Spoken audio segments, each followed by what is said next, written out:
ان الحمد للہ نحمده ونصلی علی رسولہ الکریم اما بعد اعوذ باللہ السمیع العلیم من الشیطان الرجیم من ہمزہ ونفخہ ونفثہ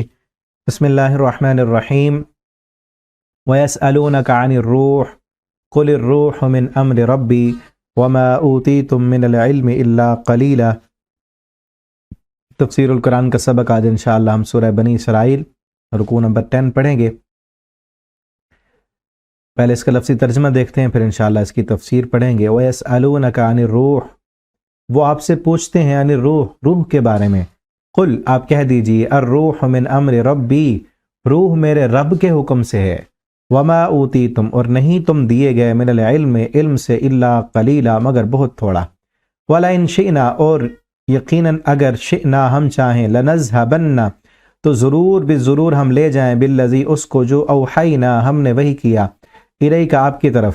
ثم پھر، لا تجدو، نہیں آپ پائیں گے، لکا، اپنے لیے، بھی، اس پر، علینا، ہم پر، وکیلا، کوئی حمایتی، الا رحمتا من ربک، مگر رحمت آپ کے رب کی طرف سے ہے، ان فضلہ، بے شک اس کا فضل، کانا ہے، علیک، آپ پر، کبیرہ، بہت بڑا۔ قل، کہہ دیجئے، لئن اجتمعت الانس والجن، یقیناً اگر جمع ہو جائیں انسان، والجن، اور جن، علی، اس بات پر، این یأتو، کہ وہ بنا لائیں، بمثل ھذا القرآن، اس قرآن کی مثل، لا یأتون، نہیں وہ سب لا سکیں گے، بمثلہ، اس کی مثل، ولو کانا، اگرچہ ہو، بعضهم، ان کا بعض، لبعض، بعض کے لیے، ظہیرہ، مددگار۔ وَلَقَدْ، اور بلا شبہ یقیناً، صرفنا، ہم نے پھیر پھیر کر بیان کی ہے، للناس، لوگوں کے لیے، فی القرآن، اس قرآن میں، من کل مثل، ہر مثال سے، فابا، تو انکار کیا، اکثر الناس، اکثر لوگوں نے، الا کفورا، سوائے کفر کے۔ وقالو، اور انہوں نے کہا، لن نؤمن، ہرگز نہیں ہم ایمان لائیں گے، لکا، آپ پر، حتی، یہاں تک کہ تفجرا، تو جاری کرے، لنا، ہمارے لیے، من الارض، زمین سے، ینبوعا، ایک چشمہ، او تکونا، یا ہو، لکا، تیرے لیے، جنتن، ایک باغ، من نخیل، کھجوروں سے، وعنب، اور انگوروں سے، فتفجر، پھر تو جاری کرے، الانہارا، نہریں، خلالہا، ان کے درمیان، تفجیرا، جاری کرنا، او تسقط السماء، یا تو گرا دے آسمان سے، کما زعمتا، جس طرح تو نے دعویٰ کیا ہے، علینا، ہم پر، کسفن، ٹکڑے، او تأتی، یا تو لے آئے، باللہ، اللہ کو، والملائکتی، اور فرشتوں کو، قبیلہ، سامنے، او یکونا، یا ہو، لکا، تیرے لیے، بیتن، ایک گھر، من زخرفن، سونے سے، او ترقا، یا تو چڑھ جائے، فی السماء، آسمان میں، ولن نؤمن، اور ہرگز نہیں ہم مانیں گے، لرقیک، تیرے چڑھ جانے کو، حتی، یہاں تک کہ تنزلہ، تو اتار لائے، علینا، ہم پر، کتابن، کوئی کتاب، نقرأ، ہم پڑھیں اسے۔ قل، آپ کہہ دیجئے، سبحان ربی، پاک ہے میرا رب، حل کنتو، نہیں ہوں میں، الا بشرا، مگر ایک انسان، رسولا، رسول۔ یہاں تک یہ رکوع کمپلیٹ ہوا۔ اس رکوع میں نا مشرکین مکہ نے آپ صلی اللہ علیہ وسلم سے کچھ مطالبات کیے تھے کہ آپ اگر ان کاموں میں سے کوئی کام، سارے کام یا ایک کام آپ کر کے دکھا دیں ہمیں، تو پھر ہم آپ کو رسول بنائیں گے۔ تو اللہ نے اس کا جواب دیا، اور پھر اس میں جو شروع کی آیت ہے اس میں جو ہے آپ صلی اللہ علیہ وسلم سے سوال کیے گئے تھے، یہودیوں نے سوال کیے تھے، 3 سوال۔ ایک سوال تھا روح کے بارے میں کہ روح کسے کہتے ہیں، اور دوسرا سوال تھا اصحاب کہف کے بارے میں، اصحاب کہف کون ہیں، اور تیسرا سوال ذوالقرنین کے بارے میں تھا۔ 2 سوال جو ہیں ان کا تفصیلی جواب اگلی صورت میں ہے، سورۃ الکہف جو ہم پڑھیں گے، اور باقی ایک سوال جو ہے روح کے بارے میں، اس کا جواب یہاں دیا گیا، اور مختصر جواب ہے، اور باقی جو دو سوال تھے ان کا تفصیلی جواب دیا گیا، اس کا بالکل مختصر۔ وَيَسْأَلُونَكَ عَنِ الرُّوحِ، وہ آپ سے روح کے بارے میں پوچھتے ہیں، قل، آپ کہہ دیں، روح من امر ربی، روح جو ہے وہ آپ کے رب کا حکم ہے۔ روح کو نہیں سمجھ سکتے تم کہ کیا ہے، کیونکہ وَمَا أُوتِيتُم مِّنَ الْعِلْمِ إِلَّا قَلِيلًا، تم اس کے علم سے، اللہ کا جو علم ہے وہ وسعتوں والا علم، اس علم سے تمہیں بالکل تھوڑا سا حصہ دیا گیا ہے۔ بلکہ اگلی صورت میں ہم پڑھیں گے واقعہ موسیٰ علیہ السلام اور خضر علیہ السلام کا، تو وہیں پہ حدیث میں اس کی وضاحت میں آتا ہے کہ موسیٰ علیہ السلام جو ہے خضر علیہ السلام سے جو ہے علم حاصل کرنے کے لیے گئے، تو بلکہ موسیٰ علیہ السلام کے ایک ساتھی تھے، ان کے شاگرد راستے میں ابھی سمندر میں سفر کر رہے تھے، تو اس وقت سمندر میں ایک چڑیا نے چونچ میں پانی بھرا تو موسیٰ علیہ السلام کہنے لگے دیکھا اس چڑیا نے جو چونچ میں پانی لیا ہے نا، ایک دو قطرے پانی کا لے لیا نا، تو فرمانے لگے علمی و علم کا و علم جمیع خلائق، میرا علم، آپ کا علم، ساری مخلوقات کا علم اللہ کے علم کے مقابلے میں اتنا ہے جتنا اس چیونٹی نے اس سمندر سے پانی لیا ہے نا، یہ جو اس چڑیا نے پانی منہ میں لیا اپنی چونچ میں، وہ ساری مخلوق کا علم ہے، اور جو سمندر ہے وہ اللہ کا علم ہے، اس کی کوئی حد نہیں، وہ لامحدود ہے اللہ کا علم، اور ہمارا علم حقیر سا، چھوٹا سا، محدود سا۔ دیکھیں نا، ساری خلقت کا علم ملا کر بڑے بڑے ڈاکٹر، انجینئر، سائنسدان، محدث، مفکر، مفسر، ان سب کا علم ملا لیں، اللہ کے علم کے مقابلے میں وہ اتنا ہے۔ تو اللہ نے روح کے بارے میں علم دیا ہی نہیں۔ کیوں نہیں دیا؟ کیونکہ ہم سمجھ نہیں سکتے، کیونکہ اللہ کا علم اتنی وسعتوں والا ہے اور اس کے مقابلے میں انسان کا علم اتنا کم ہے، تو سمجھ ہی نہیں آئے گی، اس لیے بتایا ہی نہیں۔ وہ سمجھنے کی جو صلاحیت ہے، جو آلہ ہے، وہ دیا ہی نہیں۔ جس طرح علم غیب کی چابیاں اللہ کے پاس ہیں، اللہ نے وہ چابیاں کسی کو نہیں دی۔ ظاہری علم حاصل کرنے کا جو ہے وہ ہمیں دی ہے، آنکھیں دی ہیں، کان دیے ہیں، ہاتھ پاؤں دیکھنا، حواس جو خمسہ ہیں، حواس خمسہ، دیکھنا، سننا، چکھنا، سونگھنا اور مس کرنا، ان سے ہم علم حاصل کرتے ہیں، اور غیب کا علم حاصل کرنے کا اللہ نے ہمیں آلہ ہی نہیں دیا۔ اور روح جو ہے یہ بھی علم غیب سے ہے، کہاں سے ہے، کیسے آتی ہے؟ اب اس روح کو موت نہیں ہے، یہ بھی یاد رکھیں، اللہ کا حکم ہے روح، تو روح کو موت نہیں ہے، ٹھیک ہے؟ عالم ارواح میں تھی ہماری روحیں، وہاں پہ اللہ نے ان کو جسم دیا، چاہے ہمیں یاد نہیں ہے، لیکن قرآن کی حدیث کے بتانے سے ہمیں اس پر ایمان ہے، اور پھر کہیں پر رکھ دیا گیا۔ روح تو محفوظ ہے عالم ارواح میں، اس وقت بھی تھا، معاہدہ لیا اللہ نے، اور پھر یہ جسم دیا، اس سے جب ہمیں یہ جسم ختم ہوگا، فوت ہو جائیں گے ہم، تو روح نکال دی جائے گی، روح اللہ کے پاس چلی جائے گی، اور پھر اس کے بعد عالم برزخ میں جو جسم ملے گا اس میں روح ڈال دی جائے گی۔ نیک انسان کی روح جو ہے وہ خوشی میں ہوگی اور اچھی جگہوں پر ہوگی، جنت میں ہوگی،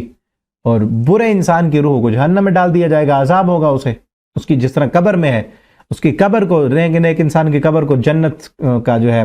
باغیچہ بنا دیا جاتا ہے، اور برا انسان اس کی قبر کو جنت کا گڑھا، جہنم کا گڑھا بنا دیا جاتا ہے، ٹھیک ہے نا؟ تو روح، آپ دیکھیں نا، ایک انسان کو بتا دیا جائے تو وہ کیا سمجھے گا؟ اس طرح دیکھیں کہ ایک ڈاکٹر ہے اور اس نے ساری زندگی کھپا دی اپنے ایک شعبے میں، علم حاصل کیا، سیکھا، اور اس علم پر اس نے کلیے بنائے، دوائیاں ایجاد کی، یا جو ہے مریضوں کو آپریٹ کرنے کے جو ہے نا طریقے بتائے۔ اب اس وقت جب مریض کو وہ آپریشن کر رہا ہو، تو اس وقت ایک ایسا بندہ جس کو کوئی میڈیکل سے کوئی دلچسپی نہیں، کچھ بھی وہ نہیں جانتا، وہ آ کر کہے کہ یہ تمہیں کیسے پتا، یہ کس طرح کرتے ہیں، یہ کیوں کیا، ایسے کیوں نہیں کیا، ایسے کیوں کیا ہے؟ اب وہ ایک منٹ میں اس کو نہیں بتا سکتا، نا بتایا کیا بھی صحیح تو سمجھ نہیں آئے گا اس کو، کیونکہ اس نے زندگی کھپائی ہے۔ یہ تو ایک انسان کے مقابلے میں اتنا جو ہے وہ زمین و آسمان کا فرق ہوتا ہے، ٹھیک ہے نا؟ جس طرح کوئی بھی پڑھا انسان ہے جس نے اپنی جو ہے پوری زندگی لگا دی ہے سمجھنے میں، سیکھنے میں، اب دوسرا بندہ آ کر اس سے پوچھے ایک منٹ میں، اس کو کیسے بتائیں؟ کئی دفعہ ہم سے بھی ایسے سوال جو ہے وہ پوچھا جاتا ہے جس کے بارے میں کہتا ہے، ہم یہی جواب دیتے ہیں کہ ہم نے 8 سال لگائے ہیں، تب جا کے ابھی بھی پورا پتہ نہیں ہے۔ کبھی کبھی ہمیں بھی دیکھنا پڑتا ہے، پوچھنا پڑتا ہے استادوں سے، جبکہ اتنا پڑھا ہے، اور ایک منٹ میں کیسے ہم بتا دیں؟ وہ سارا علم دوسرے کو کیسے دے دیں؟ ٹھیک ہے نا؟ جس طرح آپ پڑھ رہے ہیں، آپ ماشاءاللہ کافی جو ہے اسباق ہو چکے ہیں، اب جتنا آپ کے پاس علم ہے، اتنا علم ایک منٹ میں تو دوسرے کو نہیں دے سکتے نا، جتنا قرآن کے اب ہمارے آدھا قرآن ہو چکا، 15 پارے ہو چکے ہیں، ان میں کئی چیزیں بھول بھی گئی ہوں گی، کئی چیزیں یاد ہیں، اور ان کو پڑھنے سے زندگی میں جو تبدیلی آئی ہے وہ ایک ہی منٹ میں دوسرے میں تو نہیں چلی جائے گی نا۔ اس کو بھی تبدیل کرنے کے لیے، اس کو بھی اتنا علم حاصل کرنے کے لیے وقت دینا ہے، سوچنا ہے، سمجھنا ہے، اپنی ذہنی صلاحیت کو کھپانا ہے، اپنا وقت لگانا، تو پھر کچھ سمجھ آئے گا نا۔ تو ایک انسان کا دوسرے انسان سے یہ فرق ہے تو ایک اللہ کا علم اور انسان کا علم کتنا بڑا فرق ہے، تو بتا بھی دیا جائے، کیونکہ اس دنیا میں وہ صلاحیت ہی نہیں دے گی روح کو سمجھنے کی، جتنا بس اللہ نے بتا دیا ہے امر ربی، یہ اللہ کا حکم ہے۔ اور اس روح کے سکون کے لیے بھی اللہ نے جو قرآن نازل کیا ہے اسی میں ہی سکون ہے۔ روح نا اصل جبریل امین کو بھی روح کہتے ہیں، روح الامین، اور وحی الہی کو بھی روح کہتے ہیں، ٹھیک ہے، اور ہمارے جسم میں جو سانس ہے اس کو بھی روح کہتے ہیں، اور یہاں یہی سانس مراد ہے، اسی کے بارے میں پوچھا تھا، ٹھیک ہے۔ تو اس روح کو سکون دینے والی جو کتاب ہے، جو اصل اس کا سکون جس کے ساتھ ملتا ہے وہ وحی الہی کے ساتھ ملتا ہے، قرآن کے ساتھ ملتا ہے۔ قرآن پڑھنے سے، قرآن کے ساتھ جڑ جانے سے اس روح کو سکون ملتا ہے اور تازگی ملتی ہے۔ آگے دیکھیں، وَلَئِن شِئْنَا لَنَذْهَبَنَّ بِالَّذِي، اللہ فرماتے ہیں اگر ہم چاہیں تو ہم آپ پر جو وحی نازل کرتے ہیں نا، ہم چاہیں تو ختم کر دیں، یہ لے جائیں، اوحینا الیک، جو ہم آپ کی طرف وحی کرتے ہیں، ثم لا تجد لک، پھر نہیں آپ پائیں گے اپنے لیے اس پر کوئی حمایتی، کہ پھر آپ یہ ہے کہ اس نبی کریم صلی اللہ علیہ وسلم کو اللہ تعالیٰ کا فضل اور رحمت ہے کہ اللہ نے آپ صلی اللہ علیہ وسلم کو چن لیا اور آپ کو نبی بنایا، اور آپ صلی اللہ علیہ وسلم کو یہ یہاں پہ بتایا جا رہا ہے کہ اگر ہم چاہیں جو وحی آ رہی ہے اسی کو ہم ختم کر دیں تو آپ کے بس میں نہیں ہے وحی لانا،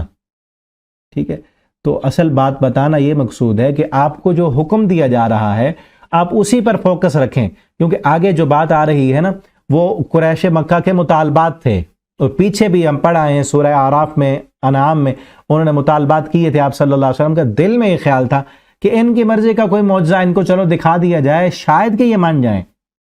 صرف اس وجہ سے کہ شاید یہ مان لیں۔ اللہ تعالیٰ نے فرمایا کہ ہمیں پتا ہے کہ کون مانے گا کون نہیں مانے گا، آپ کو جو وحی دی گئی ہے آپ بس اسی پر رہیں، آپ ان کی فکر نہ کریں، جس نے ماننا ہے قرآن سے بڑا معجزہ اور کوئی نہیں ہے، ٹھیک ہے۔ ثم لا تجد لک علینا وکیلا الا رحمتا، مگر رحمت ہے آپ کے رب کی طرف سے، ان فضلہ کان علیک کبیرا، بے شک اس کا فضل آپ پر بہت بڑا ہے، کہ آپ کو اگر اس طرح کے معجزات نہیں دیے گئے جس طرح کے معجزات موسیٰ علیہ السلام کو دیے گئے یا دوسرے پیغمبروں کو دیے گئے حصی معجزے جو نظر آنے والے تھے، آپ کو اگر نہیں ملے تو جو معجزہ ہم نے قرآن دی ہے یہ بہت بڑا انعام ہے اور بہت بڑا فضل ہے۔ آپ کو سارے انبیاء کا سردار بنایا ہے، اور معراج کی رات بلا کر آپ نے نبی کریم صلی اللہ علیہ وسلم نے پورے انبیاء کی امامت کرائی ہے، اور تمام انبیاء کا آپ صلی اللہ علیہ وسلم کو سردار بنایا، اور آپ کی امت کو تمام امتوں پر فوقیت عطا کی ہے، اور آپ صلی اللہ علیہ وسلم کا ذکر خیر قیامت تک کے لیے جاری رکھا ہے۔ اذان میں بھی آپ صلی اللہ علیہ وسلم کا ذکر ہے، نماز میں بھی آپ کا ذکر ہے، ہر آپ صلی اللہ علیہ وسلم کو ماننے والا آپ کا امتی آپ پر درود پڑھتا ہے، اور آپ صلی اللہ علیہ وسلم کی جو ہے سنتوں پر چلنا اللہ رب العالمین نے قیامت تک آنے والے مسلمانوں کے لیے لازم قرار دیا ہے۔ تو یہ فضل ہے نبی کریم صلی اللہ علیہ وسلم پر اللہ کا۔ اللہ اسی کا بارے میں فرماتے ہیں کہ جو چیزیں آپ کو دی ہیں وہ کتنا بڑا آپ پر اللہ رب العالمین کا فضل ہے، اور یہ قرآن سب سے بڑا معجزہ ہے، اس کو دیکھ کر جس نے ماننا ہے اسی نے اسلام قبول کرنا ہے، اور جس نے اس قرآن کو ٹھکرا دیا ہے نا، حصی معجزوں کو ٹھکرا دینا اس کے لیے کوئی بڑی بات نہیں ہے۔ قرآن جس نے بڑے معجزے کو ٹھکرا دیا، چھوٹوں کو تو ٹھکرانا اس کے لیے کوئی مشکل نہیں ہوگا، وہ تو ان کو ٹھکرا دے گا، اس کے لیے کوئی یہ بڑی بات نہیں ہوگی۔ ان فضلہ کان علیک کبیرا، آگے ایک چیلنج کیا ہے اللہ تعالیٰ نے، قل آپ کہہ دیجئے ان اجتماعت الانس والجن، اگر جمع ہو جائیں انسان اور جن، سارے کے سارے انسان اور جن اکٹھے ہو جائیں، کس بات پر؟ علی ان یأتوا، اس بات پر کہ وہ بنا لائیں بمثل ھذا القرآن، اس قرآن کی مثل۔ وہ کہتے ہیں نبی کریم صلی اللہ علیہ وسلم کو بار بار کہتے کہ یہ اپنی طرف سے بناتا ہے، پچھلی صورت میں ہم نے پڑھا کہ وہ کہتے تھے کہ ایک اجمی غلام ہے، آپ صلی اللہ علیہ وسلم اس کے پاس جایا کرتے تھے، تو انہوں نے الزام لگایا کہ اس اجمی غلام آپ صلی اللہ علیہ وسلم کو قرآن سکھاتا ہے، تو وہاں کہا کہ لسان الذی یلحدون الیہ اعجمی وھذا لسان عربی مبین، جس کی طرف یہ منسوب کرتے ہیں اس کی زبان بھی اجمی ہے، اس کو تو عربی صحیح طریقے سے بولنی بھی نہیں آتی، تو یہ فصیح و بلیغ زبان وہ کیسے بول لیتا ہے؟ اور پیچھے سورہ یونس میں بھی پڑھا ہے اور سورہ ہود میں بھی ہم نے پڑھا، ان کو یہ چیلنج دیا گیا تھا کہ ایک آیت قرآن کی بنا کر لائیں، ایک آیت، سورہ یونس میں تھا کہ 10 آیتیں اور سورہ ہود میں تھا 1 آیت بنا کر لائیں، لیکن وہ نہ بنا سکے۔ یہاں پر ہے کہ اس قرآن کی مثل، اور قرآن کا لفظ نا اس صورت میں سب سے زیادہ ہے، پیچھے بھی آیا ہے، یہاں بھی پیچھے بھی 2-3 مرتبہ آیا ہے قرآن، لفظ قرآن اس صورت میں سب سے زیادہ آیا ہے۔ بمثل ھذا القرآن، اس قرآن کی مثل کوئی دوسری کتاب لے کے آئیں، ایک سورت بنا لائیں، 10 آیتیں بنا لائیں، اتنی نہیں کر سکتے، 1 آیت بنا لائیں۔ اور یہ نہیں ہے کہ انہوں نے کوشش نہیں کی تھی، میں نے پہلے بھی آپ کو واقعہ بتایا، انہوں نے بڑی کوششیں کی، کلام کے بڑے بڑے ماہروں کو بلایا،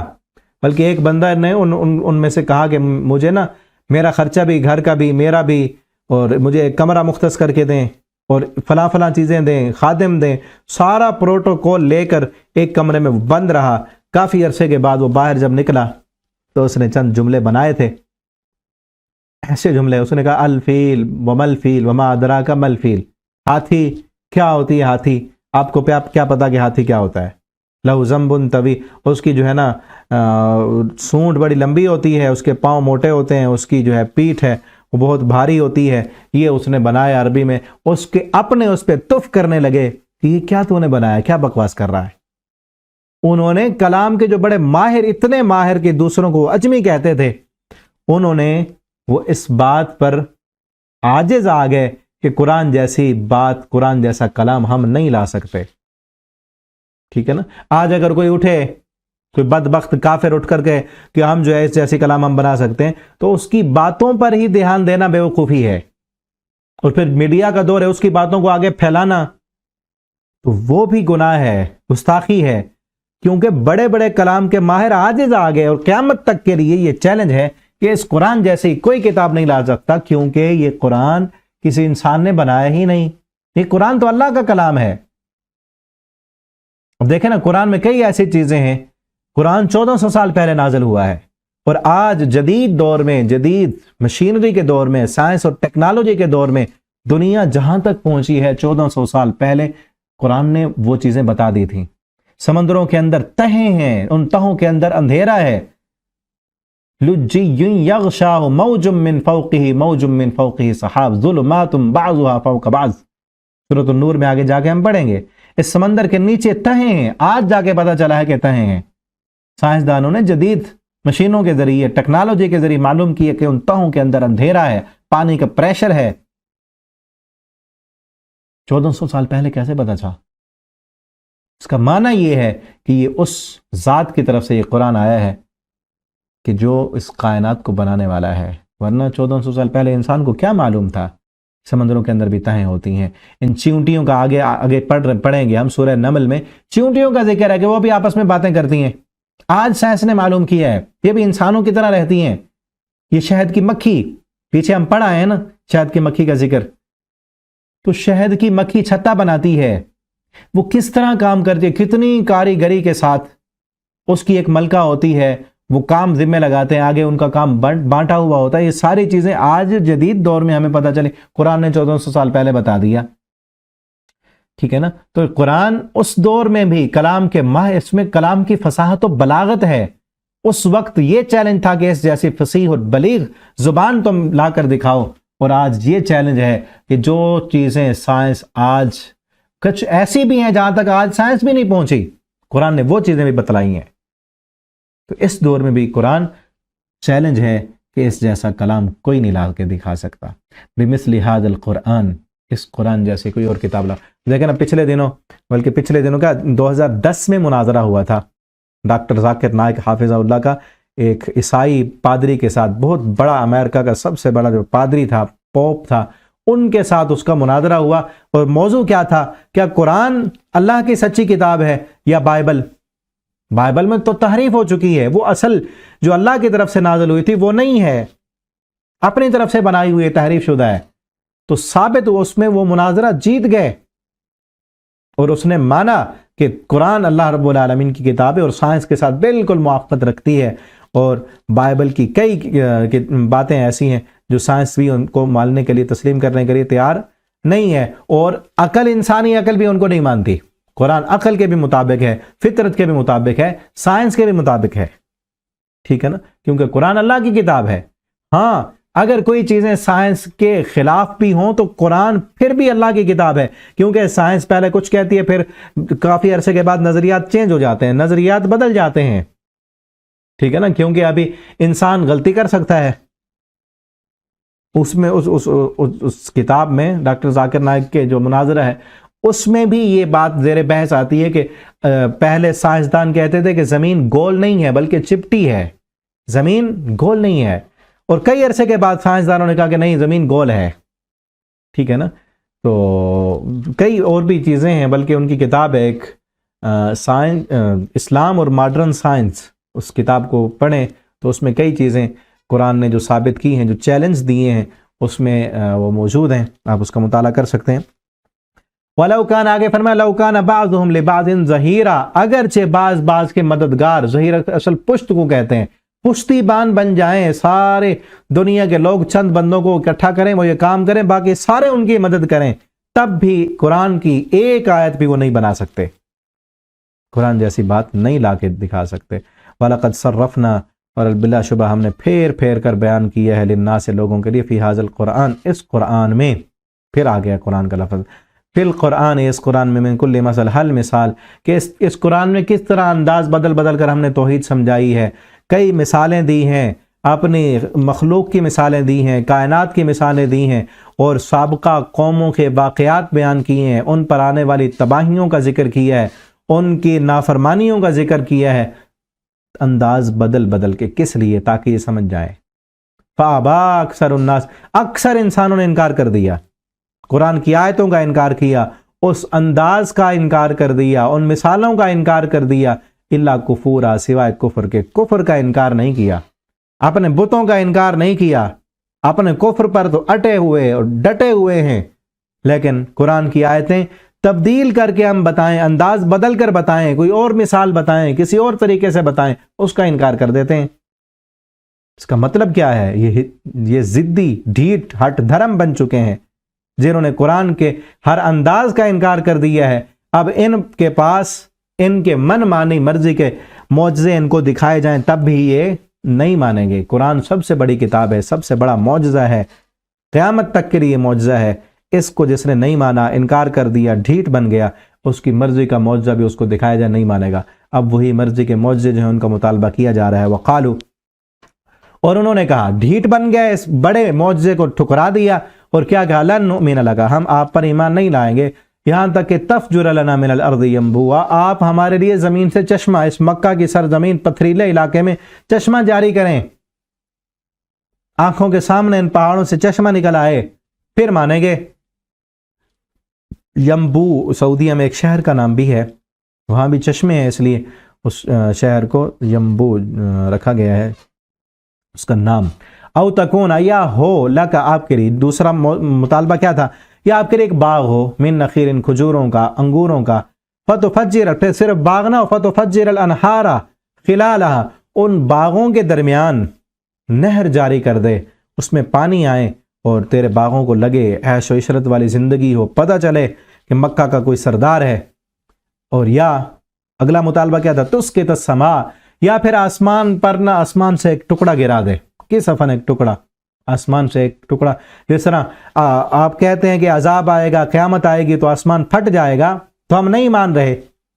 تو آسمان کو ٹکڑے ٹکڑے کر کے ایک ٹکڑا ہم پہ گرا دو۔ معاذ اللہ، کتنا بڑا ڈھیٹ پن تھا۔ بلکہ پیچھے ہم پڑھا ہے نا، ابو جہل تو بیت اللہ کا دروازہ پکڑ کے وہ کہتا تھا، اللہم ان کنت ھذا هو الحق من عندک فامطر علینا حجارۃ من السماء، اللہ اگر یہ قرآن سچ ہے، حق ہے، ہم نہیں مانتے، آسمان سے پتھروں کی بارش برسا دے۔ کتنے ضدی تھے، کتنے ڈھیٹ تھے۔ چاہیے تو یہ تھا نا، کہتے کہ اگر سچ ہے کہ اللہ ماننے کی توفیق دے ہمیں، بلکہ کہتے کیا ہیں؟ ہم نہیں مانتے، ہم پر آسمان سے پتھروں کی بارش برسا دے۔ یہ اصل نا نفرت میں، کسی کے مقابلے میں کسی کی بات نہ مانتے ہوئے اس قدر نفرت انگیز بن جانا کہ انسان کو پتہ ہی نہیں چلے کہ میں کیا کر رہا ہوں،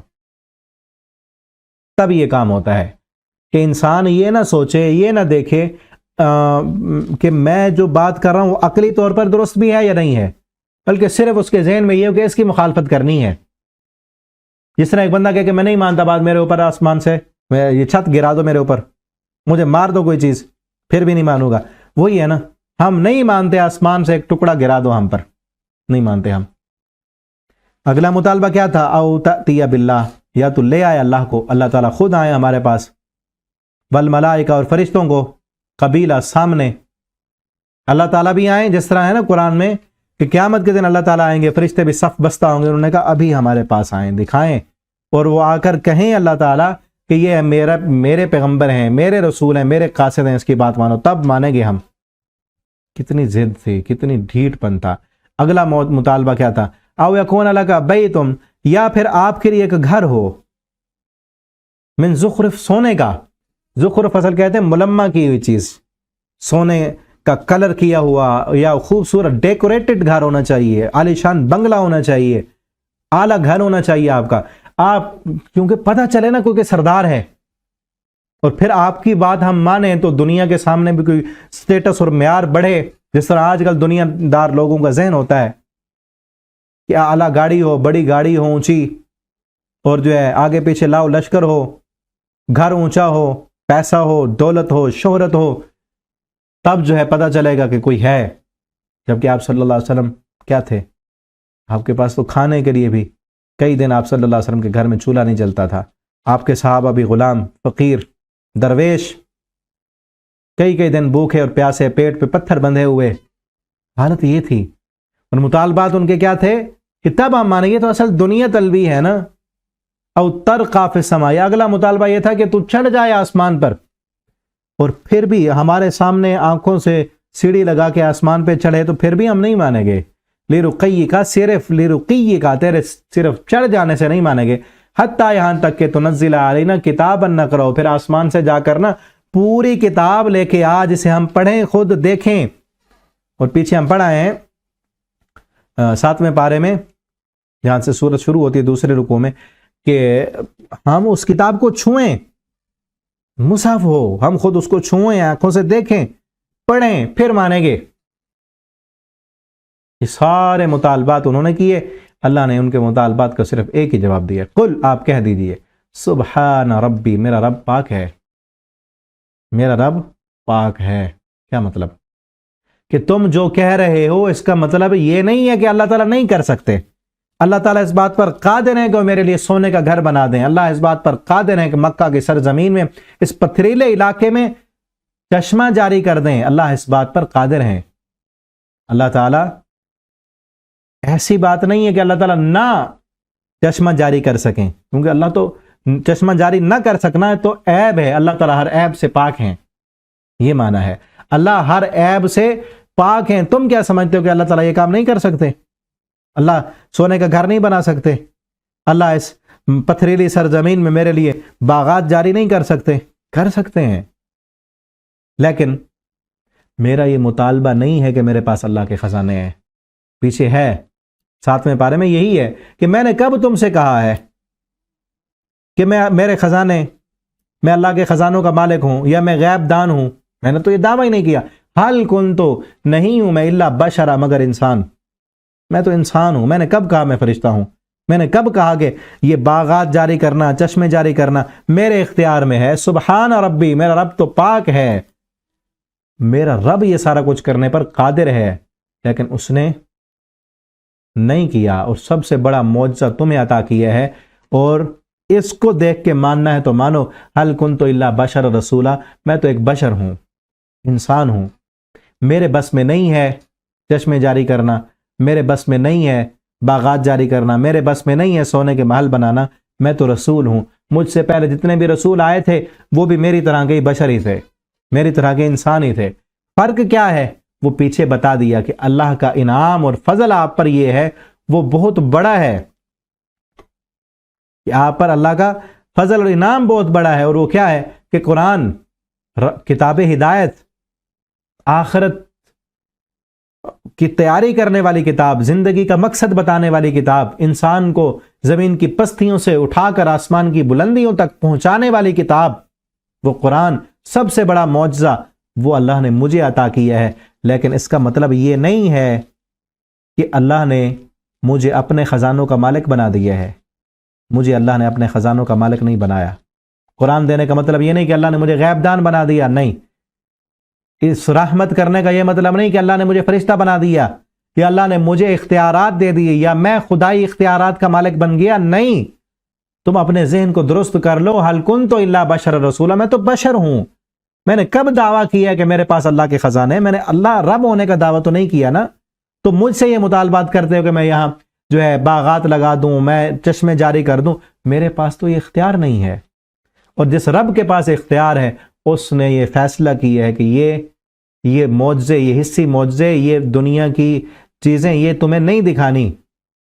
اور یہ سب سے بڑا معجزہ قرآن اس نے دے دیا ہے. اس کو دیکھ کر جس نے ماننا ہے، تسلیم کرنا ہے، وہی مان لے. جس نے نہیں ماننا نہ مانے. ٹھیک ہے. آگے کچھ اور بھی جواب دیا گیا کہ اگر اس زمین پر فرشتے رہتے ہوتے ہم پھر فرشتوں میں سے رسول بھیجے، کیونکہ زمین پر بشر رہتے تھے، سمجھانا انسانوں کو تھا تو اس لیے انسان رسول بنا کر بھیجا. یہاں تک ہمارا رکوع کمپلیٹ ہوا. آگے انشاءاللہ ہم اگلے سبق میں پڑھیں گے. بارک اللہ لی ولکم فی القرآن العظیم ونفعنی وإیاکم فی الآیات والذکر الحکیم. آخر دعوانا الحمد للہ رب العالمین.